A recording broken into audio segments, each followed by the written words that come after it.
Hello, this is Aruj Muzaffar from the Department of English, University of Southern Punjab. We were discussing some topics of creative nonfiction, and our today's lecture is about all the major and minor characters in this boy's life. With its critical analysis on writers' life representation and how he presents a compelling gallery of characters whose personalities, actions, and emotional complexities shape the memoir's central theme of identity, survival, and the desire for reinvention. Each character, either it is major or minor, it contributes to the emotional landscape of Toby's turbulent childhood and Woolf's subtle use of dialogue description and the brief reflective commentary allows the readers to see how Toby's inner world is formed in relation to the people around him. This memoir revolves most centrally around Toby, who renames himself as Jack, and through his eyes, we witness a series of figures: his mother Rosemary, Dwight, Arthur Gyle, Chuck Bolger, Skipper, Father Carl, his teacher, and even passing characters such as Roy and Mr. Howard, who influence his life, his wounds, and they reshape and shape him occasionally to rescue him from emotional isolation. As a central non-fiction figure, the memoir relies not only on events but on the psychological portraits of these characters, and Woolf often uses short, memorable lines to reveal their personalities or the power they hold over him. These small quotations and the perspectives in which Toby's early self-description that he dreamed of transformation or Dwight's belittling commands like "you think you are something special" become windows into character dynamics and that are as emotionally intense as they are narratively significant.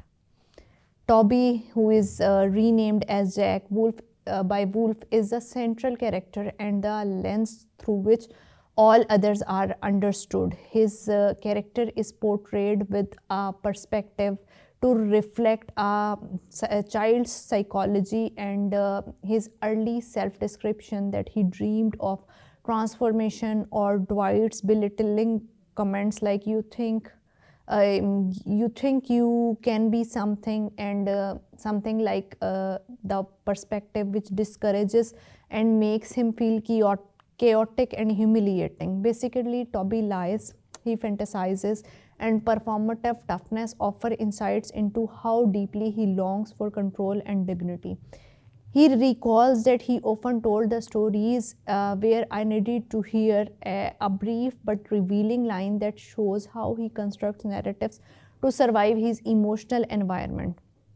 His consistently shifting personalities and identities, changing his name from Jack and imitating other old boys, pretending he has a stable past, demonstrate that it is not deceit in the malicious sense but survival through imagination. His characters his character is thus an exploration of how fear and aspiration coexist. He simultaneously feels shame at his circumstances and pride in his imagined future self. His vulnerability is evident in moments where he quietly admits his fear of Dwight or his desire for his mother's protection.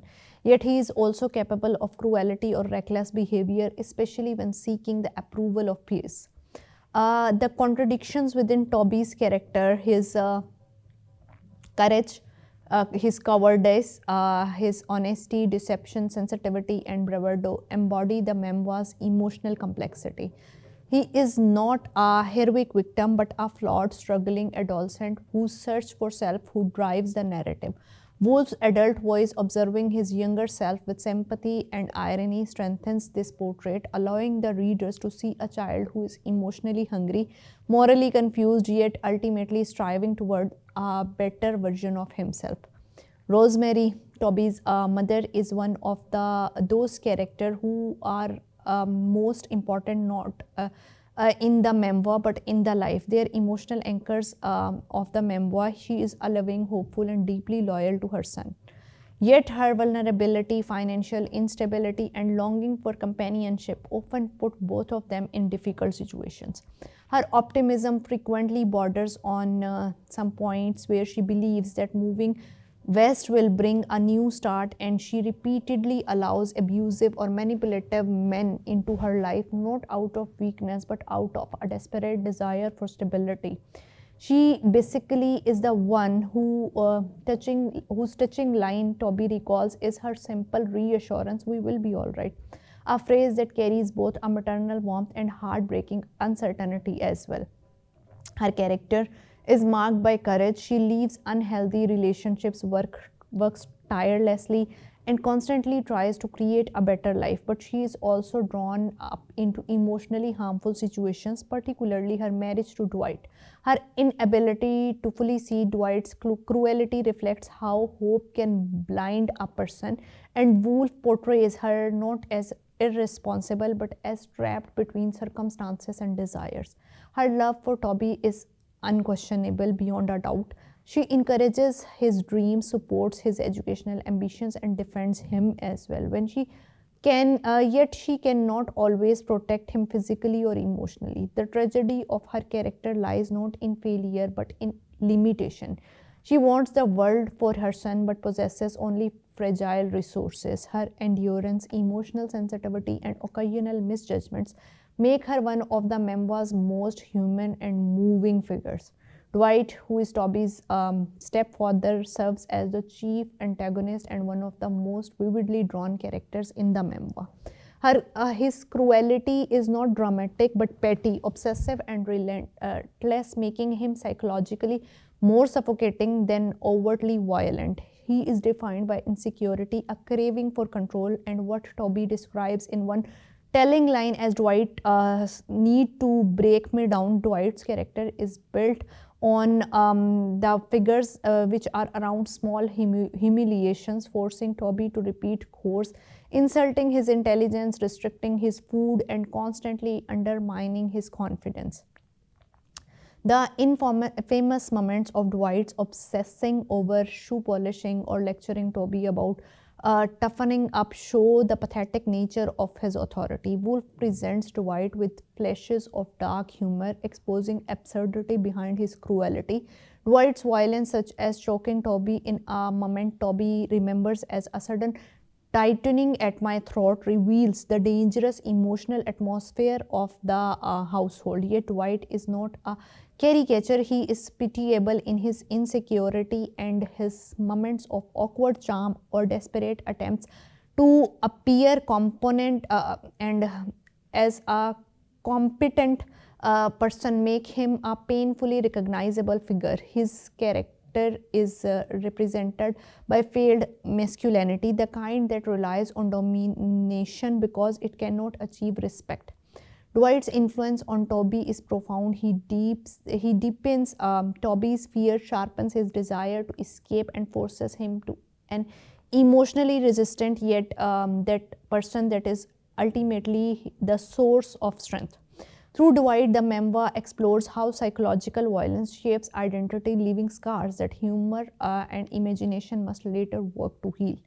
Among the more sympathetic characters, Arthur Gyle stands out as the one who is the most surprising and emotionally rich figures in the memoir. Initially treated by Toby with suspicion and embarrassment because of his unconventional behavior, Arthur eventually becomes a memoir's that character, which is a mirror reflecting Toby's internal struggles. Arthur is intelligent, eccentric, flamboyant, and unwilling to perform the kind of manhood expected in their small town. Toby recalls Arthur's candid declaration, "I am not like them," a simple line that captures his emotional integrity. Arthur sees through the performances that dominate adolescent boyhood and is far more honest about who he is than Toby has the courage to be. Their friendship is marked by moments of humor, rebellion, and unexpected tenderness. Arthur supports Toby emotionally in ways others do not, encouraging him to think beyond the narrow constraints of the place concrete. In this sense, Arthur becomes a symbol of authenticity, someone who refuses to conform despite the social cost. Toby's eventual drift away from Arthur exposes one of memoir's most emotional contradictions. Even though Arthur represents honesty and courage, Toby abandons him at times to secure his own social position. This moral failing makes Toby's character more realistic, and it highlights emotional damage inflicted by social pressure and Dwight's constant assertions that Toby must shape up Arthur's eventual fate. His identity pushed towards the margins serves as a subtle critique of the rigid expectations of masculinity in the social world of memoir. Chuck Bolger is his brother, and Skipper represents another aspect of adolescent life in concrete, the mixture of rebellion, rough, and emotional desperation beneath surface confidence. Chuck is loud, impulsive, and often drunk, yet emotionally loyal. His friendship with Toby gives the boy a sense of belonging to the place where he rarely finds himself connected. Chuck's lines like, "You are with us now," give Toby fleeting feelings of acceptance. Chuck's recklessness, however, reflects the limited future available to boys in concrete. Beneath his bravado lies anger, boredom, and a desire to break free from the economic and emotional constraints of the town. Skipper, meanwhile, is the calmer and more mature but emotionally scared by environment. Together, the brothers reveal the dangerous rites of passages that shapes boys in harsh rural setting. Their humor, recklessness, and loyalty give Toby temporary relief from Dwight's tyranny, but they also pull him deeper into risky behavior. Their presence adds emotional and social texture to the story, to the memoir, showing that adolescence is shaped not only by family but by peer groups whose influence can both soothe and destabilize. Roy, an early partner of Rosemary, is another minor yet psychologically significant character. Charming on the surface, Roy represents the kind of man who promises adventure and freedom but brings danger. Toby remembers him saying, "I will take care of you," a line that sounds protective but foreshadows manipulation. Roy exposes Toby to guns, drinking, and aggression, experiences both thrilling and frightening for a young boy. Roy's emotional volatility reflects a larger pattern in Rosemary's relationship, men who appear strong but are fundamentally unstable. Roy's presence in the narrative serves as a prosecutor to Dwight, teaching Toby early lessons about the male authority, fear, and unpredictability. One of the minor, one, all of the minor characters contribute briefly but meaningfully to Toby's development. Mr. Howard, who helps Toby with his prep school applications, represents a rare figure of encouragement. In the same way, his questions like, "Why don't you try?" shows how small acts of faith can change a child's perspective, and how these small things matter a lot sometimes. All these characters collectively in this boy's life form a series of those portraits that we often find around our life. They are all those characters and those portraits who have, through their short but powerful lines of being remembered, dialogues, and introspection, and where writer allows each character to reveal themselves emotionally, and together they illustrate his central theme of survival, reinvention, and search for dignity. This is all about the characters that are there in this memoir, and they are not only a story of only one boy but a richly layered study of complex and often painful relationships that form a young life. I hope it is understandable for you. Thank you so much.